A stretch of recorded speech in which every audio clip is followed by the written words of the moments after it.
The usually poised Duchess of Sussex, Meghan Markle, was visibly upset during a formal meeting with Colombia's Vice President Francia Marquez earlier today in Bogota.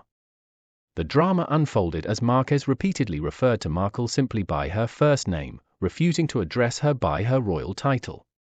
Prince Harry and Meghan Markle's highly anticipated visit to Colombia was meant to be a diplomatic triumph, shining a spotlight on the country's progress and strengthening ties between the UK and this important South American ally.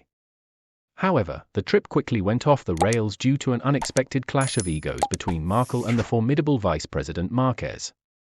But before we continue, please subscribe and turn on the notification bell for more updates. As the royal couple touched down in Bogota on Tuesday morning, they were greeted on the tarmac by Vice President Marquez and other Colombian dignitaries. Markle, ever the consummate professional, flashed her megawatt smile and graciously shook hands with the group. But eagle-eyed observers noted a subtle shift in Markle's demeanor as Marquez addressed her simply as Meghan rather than using her royal title. The vice president's body language was also cool and somewhat distant as she exchanged pleasantries with the visiting royals. During the private meeting that followed, the tension in the air was palpable. Marquez continued to refer to Markle using only her first name, despite the Duchess's clear expectation of being addressed as Your Royal Highness, or Duchess of Sussex. Sources close to the meeting report that Markle became increasingly visibly upset as the vice president maintained her informal mode of address. At one point, Marquez even went so far as to say, "Meghan, I know you're used to people bowing and scraping before you, but that's not how we do things here in Colombia." This blatant slight was reportedly the final straw for the Duchess, who was seen blinking back tears as she struggled to maintain her composure.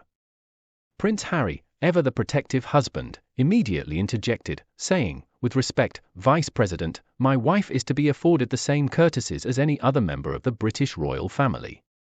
Marquez, undeterred, simply shrugged and replied, "Harry, I mean no disrespect, but Meghan is not the Queen. She's just a commoner who married into your family. In Colombia, we treat everyone equally, regardless of their titles or who they're related to." The brittle silence that followed was broken only by the soft sound of Meghan Markle sniffling as she dabbed at her eyes with a handkerchief. Prince Harry appeared deeply uncomfortable, shifting uneasily in his seat as he watched his wife struggle to maintain her composure. After the meeting, a visibly upset Markle and a terse-looking Prince Harry hurried out of the room, avoiding eye contact with the Colombian delegation. A spokesperson for the royal couple later issued a brief statement saying that the Duchess was disappointed by the vice president's failure to show proper etiquette, but they looked forward to the remainder of their visit being more constructive. This diplomatic spat quickly made headlines around the world, with some commentators praising Marquez's egalitarian stance while others accused her of being disrespectful to a member of the British royal family. The incident serves as a stark reminder that even in the rarefied world of royalty, not everyone is willing to simply kowtow to a duchess.